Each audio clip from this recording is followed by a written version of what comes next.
Hello friends, welcome to today's video. Today, our agenda is to learn about polymorphism. What is polymorphism? What is the importance of polymorphism? What are the types of polymorphism? And where it is we are using it in Java. So, I will give you the real-time examples. So, it is very important to know about polymorphism if you're learning any object-oriented programming because it is considered to be one of the pillar of any object oriented programming like Java or Python. So it's one of the very important topic, and it is mostly asked in the interview by the HR or the interview person or technical person. It is one of the most important topic of Java or any object oriented programming. So let's begin. So the very first thing you can see here, the word polymorphism is the combination of two individual words, that is poly and morphism. So what is the meaning of poly and morphism? So poly means many, morphism means form. So whatever you see around yourself which having the capability or the ability to take a multiple form, it considered to be a polymorphism. So I'm not talking by taking the considering in the Java or any programming language. I'm just generally speaking, whatever you see around you having the ability or the capacity to take a multiple form, then it is considered to be a one type of polymorphism. So in the Java, how you will discuss in the case of Java?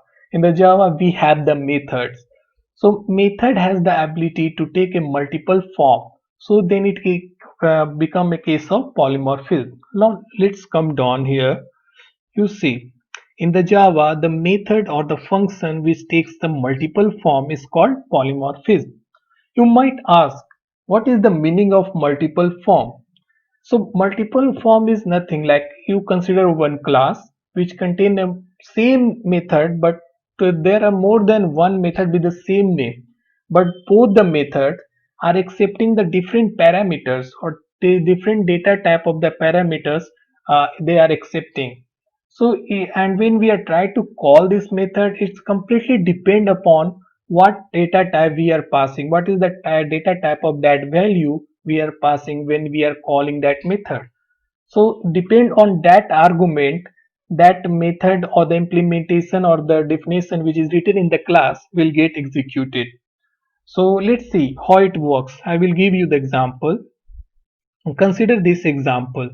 This is the class I have created. The name of class is website. Okay, and we have defined two methods with the same name. Like we have defined logic.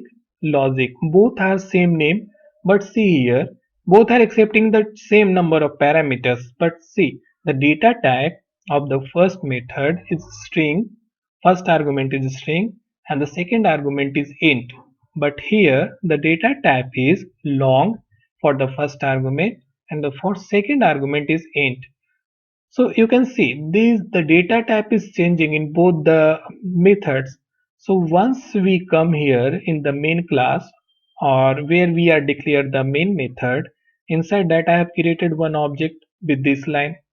Once the object I have created, and then I try to execute or invoke that login method which is already written in website class. So see here we are passing string. So string, we are passing string and the int. So the method which is capable of accepting the string and the int, then it will go and call this method. See here, this one is calling this method, this login method. This is not calling this one. Why? Because we are passing the string and the int. Here is the logic. Now again I give you the another example. Second line. Here again we are calling the same method, but here in this case we are passing the long data type and the int. So it will try to figure out is there any method present in a class website or not for this. So it will come here, it will, yeah, it got this method, so it will execute this method like login, but this time it will print login through our mobile application. So you can see in the both the cases we are calling the same method, but it is acting differently. It is acting differently means they are giving the different output. See here, whatever it is written, if the first method get executed, we are getting the object login through our web portal. Okay. In the second case, again we are calling the same method, but at this point it is giving the output login through our mobile application. So this is the example in the Java how any like polymorphism achieve, how any method achieve the polymorphism. So now come to the definition again. What is the polymorphism? In the Java, the method or the function which take a multiple form is considered to be a polymorphism. So multiple form means what? Multiple form means it is printing different values, like different implementation got executed of, and we are calling the same method. Don't miss this. This is very important. We are calling the same method, but the logic which is which is getting executed is different, completely different. Based on that, what is the data type we are passing here? What is the type of the value, like where we are passing the value, what is the data type for that value?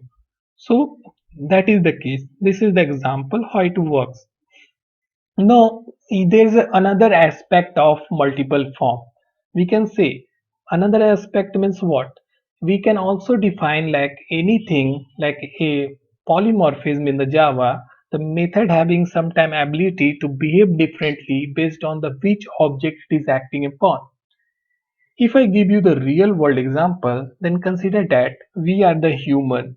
Okay, we have the ability to eat something in a different way. We just take a like any food and just put in our mouth like that with the help of hand. But consider other animal, like you consider dog. How dog eat? They don't have using their, they don't have hand. They are simply directly eating. Okay, the way of the dog eat and the way of human eat, both are different. And I already told that anything which is physically present is considered to be object. We are also one object and dog is also one object, but both objects have the ability to eat differently. Like they are eating, yeah, our like main purpose is eating. Both are eating, but the way dog eat and the we eat is completely different. It is not anything like related or anything like similarity between that. So it's completely different. That is the case. So the, if I give you the proper definition, what is the another aspect of polymorphism in the Java? So we can define as like that. In the Java, when the method having the ability to behave differently based on the object it is acting upon. So you might wonder what is here method, like here the it is the method for object. Okay, if I take my example, I am the human being or the living being, I will create a one class living being. That class having one method called it, EAT, it.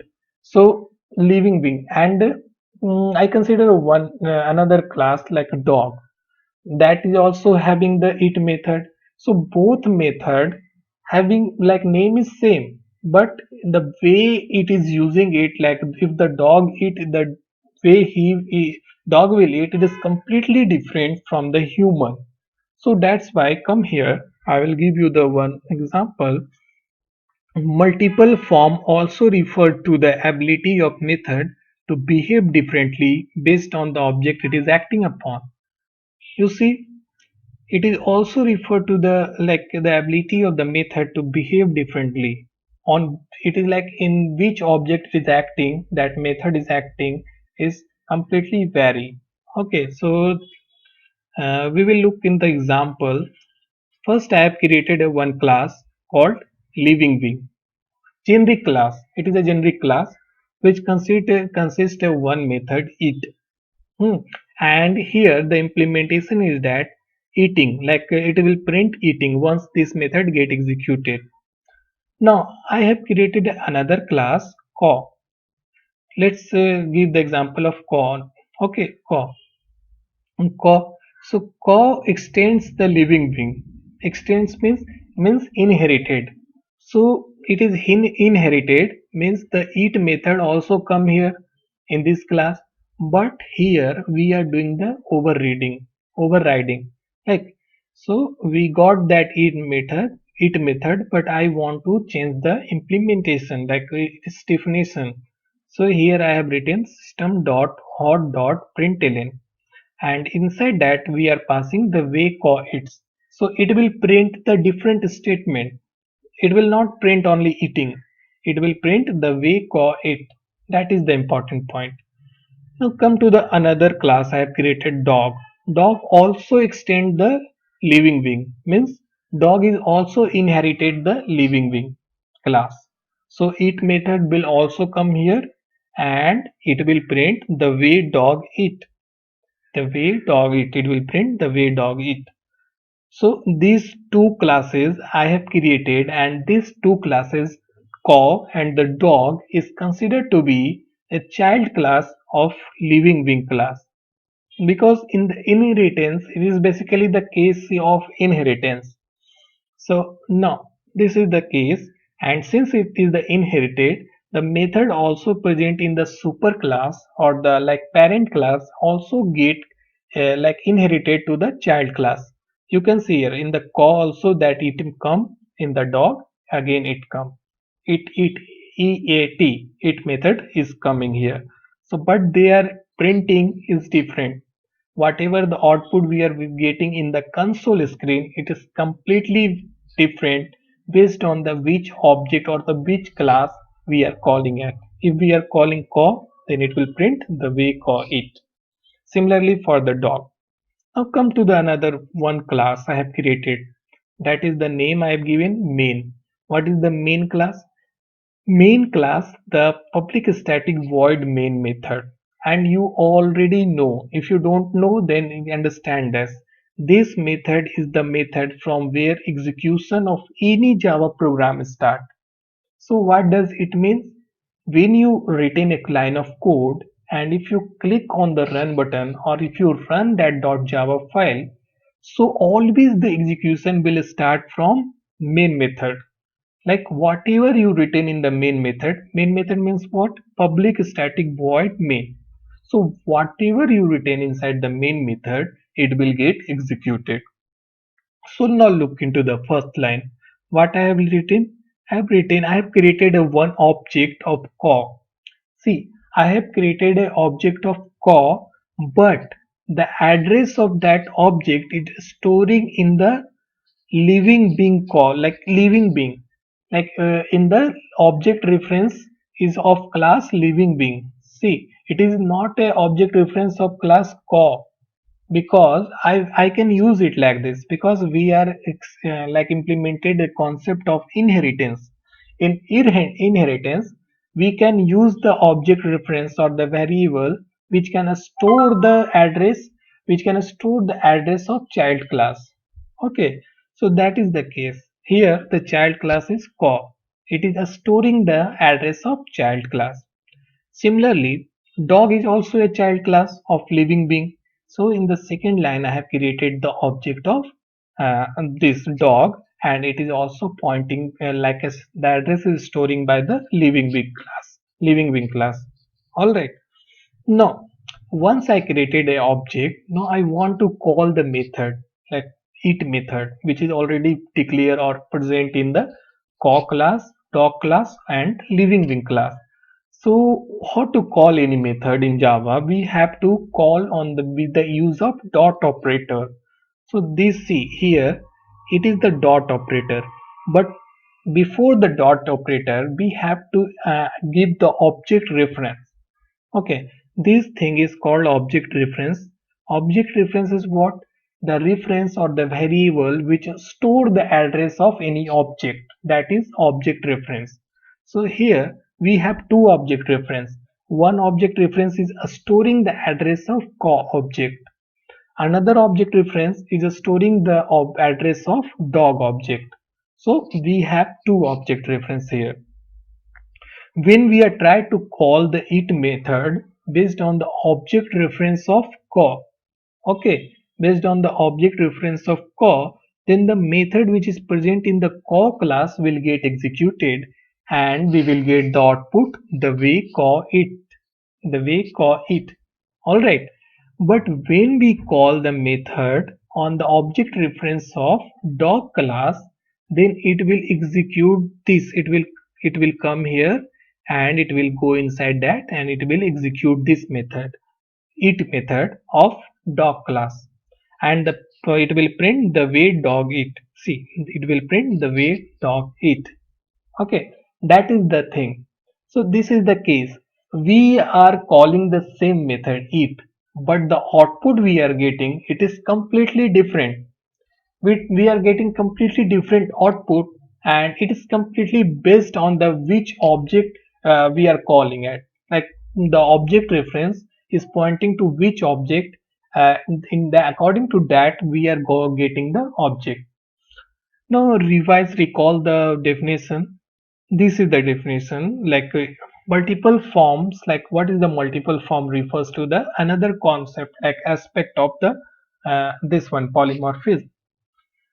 So what is that? Multiple form also refer to the ability of method to behave differently based on the object it is acting upon. So see, this is the case. It is based on the object it is acting upon. Here, if it is acting upon the co-object, it will print the way co-it. If it is acting on the dog object, it will print the way dog it. So method name is same. Method name is it, and but it is completely doing the different work. Okay, that is the important point you should know.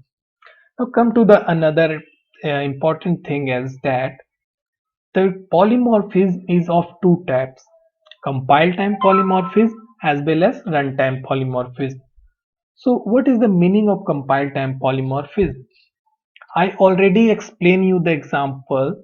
That example only the the first example I explained, that is the part of compile time polymorphism, and then just now which example I have explained dog and cow, it is a part of runtime polymorphism. Don't worry, I will again elaborate in a very simple words so you will easily understand if you did not got any idea, if you are feel any problem while understanding. Now come to the compile time polymorphism. Look, compile time polymorphism is also called a static polymorphism. Yeah, it's correct. It is also called a static polymorphism. And the runtime polymorphism is also called a dynamic polymorphism. So one by one, we will look what is compile time polymorphism and the runtime polymorphism. Come here, in the compile time polymorphism, in the it is started like this. In the case of method overloading, when we call the overloaded method, then the decision about method binding is taken by compiler. So what is this meaning? I guarantee you did not got the point, right? So let's see the another. It means when we call an overloaded method, then the decision about which method implementation has to be executed is taken by the compiler based on the argument we are passing while calling the method. So what is that? First, you know what is the meaning of implementation. Implementation is the logic or the things which is written inside the bracket. Like when you are calling the it method, after that there is a like bracket, two brackets. Inside that I have written the print statement. So whatever comes in that block, like two brackets, that is considered to be a implementation or logic of any method. Now come to the what is this line means. It means when we call the overloaded method, then the decision about which method implementation, see method implementation, has to be executed is taken by the compiler based on the argument we are passing while calling the method. I already explained you the first example. It is just a first example. So again I will briefly explain it to you. Yeah, see, we have created a website class which contain two method with the same name. All right, same name, but the data type is different. See, data type is different. And you, if you don't know method overloading concept, then you can watch my old video or you can read my blog post I have put on my website. You can find the link in my description. So here we we have two methods with the same name, that is login. We have two methods with the same name, but the data type, see here we are passing string and int, but here we are passing long and int. So both the time we are passing different data type for the value.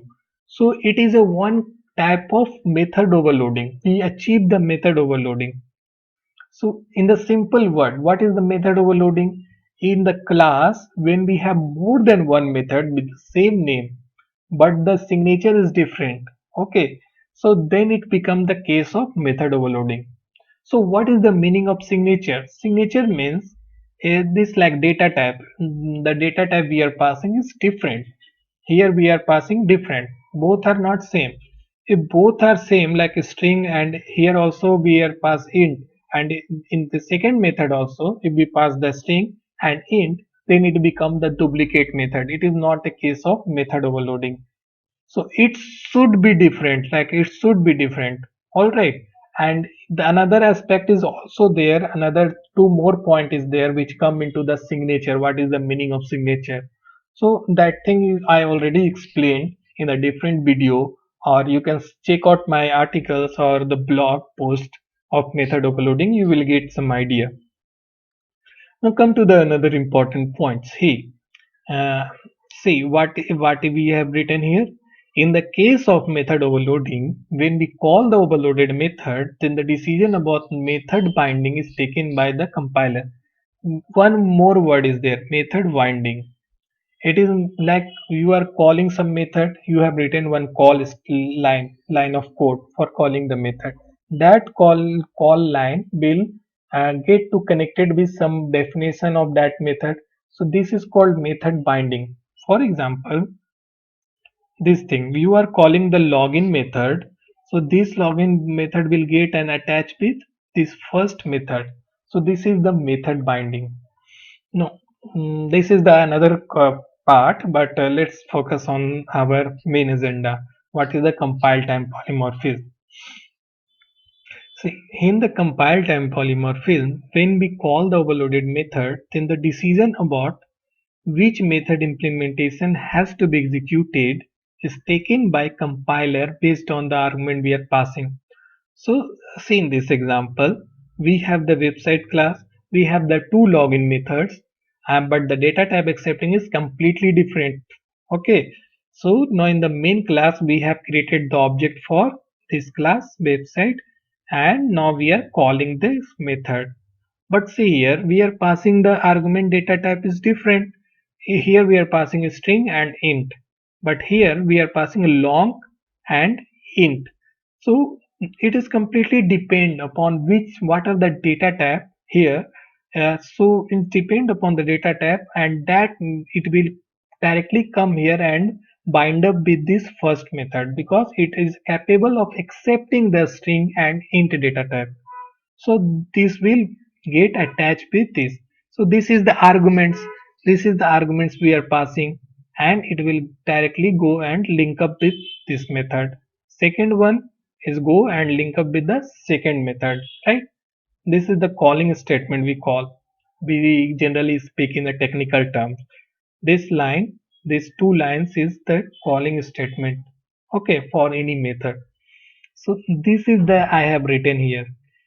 So compile time polymorphism means when we call the overloaded method, then the decision about which method implementation has to be executed is taken by compiler based on the arguments we are passing while calling that method. So that's why I have written this line. So I hope you got some idea about with this example. If you still have any confusion, you can ask me in the comment box. Okay. Now, see, one more important point is this. Since the decision is taken by the compiler, okay, here the decision is taken by the compiler, so we also called it early binding to compile time polymorphism.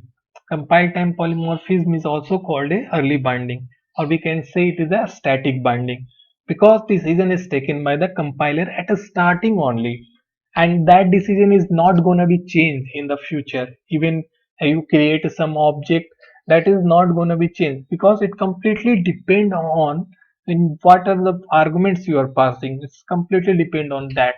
So that's why it is called early binding.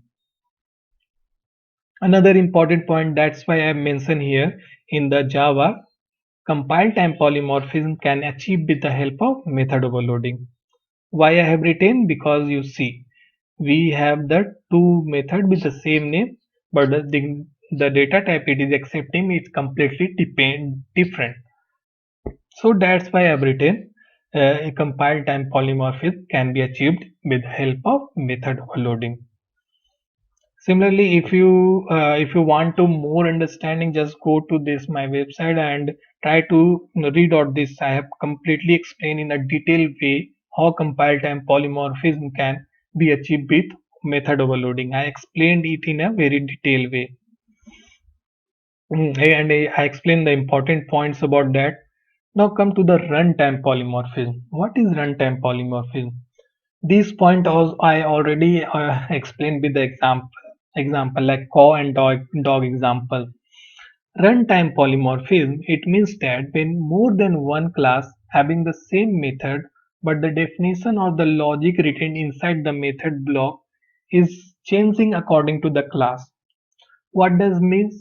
Or we can say that we can also define it like this. It is the ability of the method to behave differently based on the which object it is acting upon. I already give you the example, same example. See, living being, we have the class, we have the core class, we have the dog class. Okay, this core class is inherited the living being class, and similarly the dog class also inherited the living being class. Okay, so it is a case of inheritance. Now one more class I have created, that is main class, where I have created the object of core class as well as dog class. But the object reference or the variable which we are storing or I am storing the address of that object, it is the object reference of living being. Okay, it is the object of living being. In the inheritance, we can do like this. Okay, this is the case of inheritance. That's why we can able to do like this. So it is the means storing the address of core object, and it is the storing the address of dog object. So if you call the it method on the core object, it will execute the method which is present in core class. But at the same time, if you call the it method on the object reference of dog, so it will execute the dog class method, it method. So accordingly, it will print the way call it, and the way dog it. It is completely different because the method we are calling is same. Okay, but the output we are getting, it completely depends upon on which object we are calling that method. We are calling at dog, then it will print the way dog it. If we are calling on a call, it will print the way call it. So this is basically the runtime polymorphism. So in the Java, runtime polymorphism can be achieved by using the method overriding. So I explain you, this is the, what is this? This is the case of inheritance. The method living being class is inherited to core class as well as to dog class. So method whatever present inside the living being also come here. And here we are changing the implementation or logic of that method.